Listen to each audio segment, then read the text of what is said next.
मैं जब भी सुबह खाने की टेबल पे बैठती हूँ तो सबसे पहला मेरा सवाल यही होता है कि आज मैं क्या बनाऊँ। सारा दिन सोच सोच के रात के वक्त फिर कुछ ना कुछ बनाना पड़ता ही है। तो हर औरत का मुझे लगता है सबसे पहला यही क्वेश्चन होता है सुबह उठ के कि हम क्या बनाएं। इसलिए मैंने अपने चैनल का नाम भी आज क्या बनाएं के नाम से रखा है। जब मेरी शादी हुई तो मुझे सबसे ज़्यादा जो मम्मा की चीज़ याद आती थी वो उनके दाल चावल होते थे।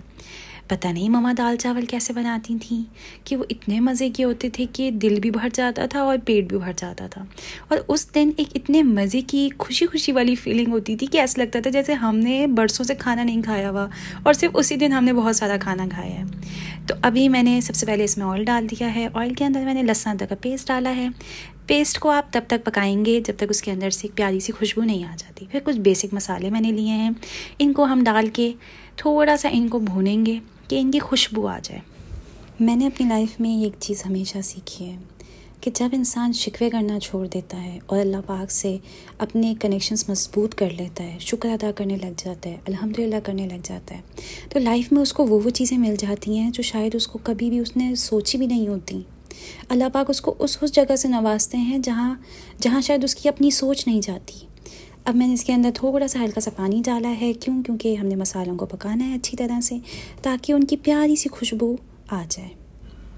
अब इसको हम अच्छी तरह से तब तक पकाएंगे जब तक इसका ऑयल ऊपर नहीं आ जाता। जैसे ही इसका ऑयल ऊपर आ जाएगा हम इसके अंदर दाल डाल देंगे। दाल की क्वांटिटी आपने इतनी लेनी है कि जितनी आपने येलो वाली दाल लेनी है उतनी ही आपने ऑरेंज वाली दाल भी लेनी है। उसको अच्छे से धो लें। इसको सोक करने की ज़रूरत नहीं होती, इसको आप सिर्फ धो के उसको यूज़ कर सकते हैं। अब मैंने इसके अंदर दाल डाल के इसको अच्छी तरह से मैं इसको भी पकाऊंगी और इसके अंदर थोड़ा सा पानी डाल के इसको तब तक पकाएंगे जब तक इसकी भी खुशबू नहीं आ जाती। लाइफ में ऐसे बहुत सारी चीज़ें होती हैं जिनकी हम अक्सर मम्मा से ख्वाहिशात करते थे, पापा से ख्वाहिशात करते थे कि मम्मा हमें ये दिला दें, हमें वो दिला दें। और मम्मा हमेशा हम लोगों को वो बहुत सारी चीज़ें नहीं दिलाया करती थी और हम हमेशा ये फ़ील किया करते थे कि मम्मा हमारे साथ बहुत गलत कर रही हैं, पापा आप हमारे साथ गलत कर रहे हैं, आप हमें ये चीज़ नहीं दे रहे, आप वो नहीं दे रहे। हम अपने मम्मा पापा से नाराज़ हो जाया करते थे। लेकिन जैसे ही इंसान बड़ा होता है, अपनी एक प्रैक्टिकल लाइफ के अंदर आता है, तो इंसान बहुत सारी ऐसी चीज़ें सीख जाता है कि उसको छोटी छोटी चीज़ें भी नेमत की तरह लग रही होती हैं। उसको अपना वो आपके माँ बाप आपको वो सब्र सिखाते हैं, वो शायद इसलिए सिखाते हैं कि आप आगे वाली ज़िंदगी में बहुत अच्छे से परफॉर्म कर सकें। क्योंकि जब इंसान को सारी चीज़ें पहले ही मिल जाती हैं तो वो शायद अपनी वो शुक्र और वो अपनी एक सब्र वाली चीज़ खो देता है और उसको वो जो चीज़ें मिल रही होती हैं वो भी उसको कोई चीज़ लग नहीं रही होती, उसको इससे भी बेहतर चीज़ें चाहिए होती हैं। तो माँ बाप आपके कभी कभी आपको लगता है कि दुश्मन बन जाते हैं, लेकिन ऐसी बात नहीं होती। माँ बाप आपसे बहुत प्यार करते हैं। आज मैं अपनी मम्मा का जिक्र इसलिए कर रही हूँ क्योंकि आज मैं वो चीज़ बना रही हूँ कि जो मुझे अपनी मम्मा की बहुत अच्छी लगती थी। और मैं मम्मा की हर चीज़ मम्मा की बहुत अच्छी होती थी, लेकिन कुछ चीज़ें कि जो मुझे मम्मा की बहुत अच्छी लगती हैं। मम्मा ने हमें सारी ज़िंदगी बहुत अच्छी तरबियत दी। बाबा मेरे बाहर होते थे और मम्मा ने हमें वो चीज़ें सिखाई जो शायद उन्होंने बाबा बन के भी हमें संभाला और मम्मा बन के भी हमें संभाला। अब हमने इसके अंदर टमाटर डाल के अब जितना आप पानी डालना चाहें, अगर आपको पतली दाल चाहिए तो वो कर लें और आपने कुकर लगा देना है। अब हम मेरे हस्बैंड जो हैं वो साथ में दाल के कबाब बहुत शौक़ से खाते हैं। तो ये आलू और चिकन वाले कबाब हैं जो बहुत सिंपल तरीके से बनते हैं। इसके अंदर आपने आलू लेने हैं, आपने चिकन इसके अंदर थोड़ी ज़्यादा डालनी है क्योंकि ये चिकन वाले कबाब हैं। तो चिकन आपने बॉईल करके श्रेड कर लेनी है, उसके बाद आपने इसके अंदर डाल देनी है। पहले कम क्वांटिटी डाल लें, उसके बाद फिर आहिस्ता आहिस्ता आप क्वांटिटी ज़्यादा कर सकते हैं। उसके अंदर भी मैंने बहुत बेसिक से मसाले डाले हैं जिसमें ज़ीरा, काली मिर्च, लाल मिर्च, कोरिएंडर, हल्दी या नमक, ये चीज़ें हैं। उसके बाद आपने इसको अच्छी तरह से मैश करना है और जो आपने चिकन छोड़ी हुई थी वो भी आप इसके अंदर ऐड कर सकते हैं अगर आप करना चाहें। अगर आप नहीं करना चाहते तो it's completely up to you, जैसे आप बनाना चाहते हैं। हर इंसान की लाइफ में ऐसी चैलेंजेस आते हैं, ऐसी परेशानियां आ जाती हैं जो एकदम से आती हैं और आपको कुछ समझ नहीं आ रहा होता कि आप उस वक्त क्या करें। तो उस वक्त हम अल्लाह ताला से शिकवे करने लग जाते हैं। हम अल्लाह ताला से कहते हैं कि अल्लाह पाक ऐसा हमारे साथ क्यों हुआ है, हमने तो किसी का कुछ नहीं बिगाड़ा। लेकिन उस वक्त अगर आप अल्लाह ताला का शुक्र अदा करना शुरू कर दें, आप अल्लाह पाक से शुक्र कर लें, आप अल्लाह पाक से कहें कि अल्लाह पाक अल्हम्दुलिल्लाह इस हाल में भी मैं खुश हूँ जिस हाल में आपने मुझे रखा है। अल्लाह पाक अगर आप मुझे आज़माना चाहते हैं तो आप मुझे आज़मा लें, मैं आपकी इस आज़माइश पे पूरा उतरने की कोशिश करूँगी। तो अल्लाह पाक आपको उन जगहों से वो चीज़ दे देते हैं। अल्लाह पाक आपकी हर परेशानियों को ऐसे दूर कर देते हैं कि जैसे शायद वो परेशानियां थी नहीं, वो एक ख्वाब की तरह, बुरे ख्वाब की तरह आपकी लाइफ में से चली जाती हैं और उसके बाद वो कभी भी मुड़ के वापस नहीं आती। अगर इंसान उस वक्त अल्लाह पाक का दामन ना छोड़े और उनका शुक्र अदा उस हाल में भी करे, तो अल्लाह पाक आपको वो चीज़ें देते हैं। वही वाली बात है कि आप सोच भी नहीं सकते इन चीज़ों का। अब मैंने ये जो कटलेट्स बना रही हूँ, इसके अंदर मैंने हल्की हल्की चॉप करके भी आप प्याज डाल सकते हैं।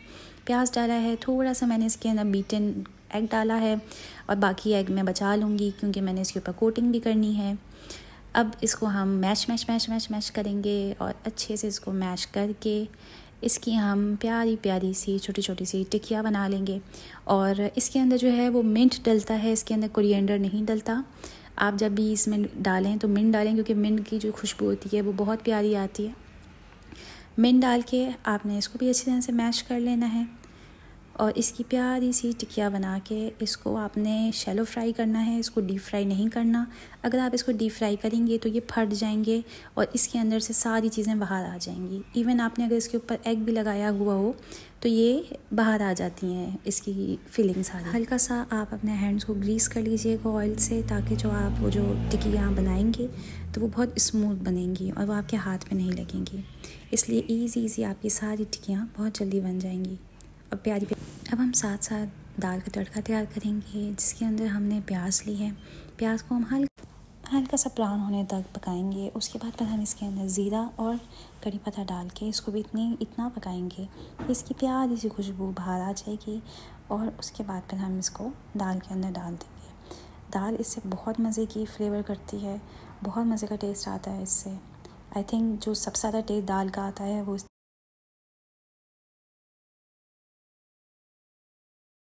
अब आप दाल की लुक देखें कितनी डिलीशियस लग रही है, ये अभी से मेरा दिल करे कि मैं खा लूँ इसको। उसके बाद हम लोग जो है वो जो हमने कबाब बनाए थे उनको, जो हमने एग छोड़ा हुआ था उसके अंदर कोट कर हम शैलो फ्राई कर लेंगे। और पहले हम वन साइड पकाएंगे। जब वन साइड अच्छी तरह से पक जाएगा उसके बाद फिर हम इसको फ्लिप करके दूसरी साइड से भी पकाएंगे।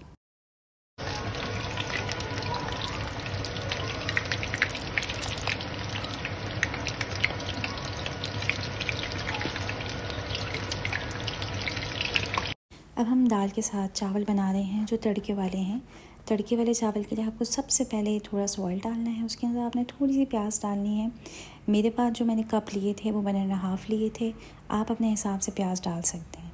मैंने थोड़ी सी प्याज ली और उसको तब तक मैंने पकाया है जब तक वो थोड़ी सी उसका कलर चेंज नहीं हो जाता और हल्की हल्की सी प्याज अपना ट्रांसपेरेंट होना स्टार्ट हो जाती है। उसके बाद फिर आपने इसके अंदर ज़ीरा डाल देना है। ज़ीरे को भी आपने तब तक पकाना है कि ज़ीरा भी एक अपनी प्यारी सी खुशबू छोड़ देगा।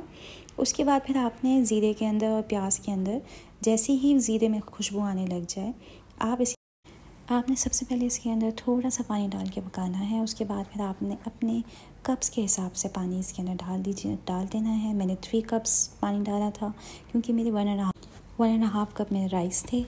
उसके बाद फिर जैसे ही इसके अंदर से बॉयल आने लग जाए आपने उसके अंदर अपने राइस डाल देने हैं, जो आप सोक कर सकते हैं फॉर 1 आवर से लेकर 2 आवर्स तक। उसके बाद फिर आपने इनको ऐसे पकाना है कि जैसे आप पुलाव के चावल पकाते हैं। इसका पानी आपने नहीं निकालना, ये अपने पानी के अंदर ही पकेंगे चावल। उसके बाद this is the complete look of my table. अल्हम्दुलिल्लाह, अल्लाह पाक का लाख लाख शुक्र है उन चीज़ों के ऊपर जो अल्लाह पाक ने दी हैं, और उन चीज़ों के ऊपर भी शुक्र अल्लाह पाक का जो अल्लाह पाक ने नहीं दी, क्योंकि बेशक अल्लाह पाक जानते हैं कि क्या चीज़ हमारे लिए अच्छी है और क्या चीज़ हमारे लिए नहीं है अच्छी। अल्लाह ताला का लाख लाख शुक्र है। अपनी दुआ में याद रखिएगा, मेरे चैनल को सब्सक्राइब और लाइक कीजिएगा। अल्लाह हाफ़िज़।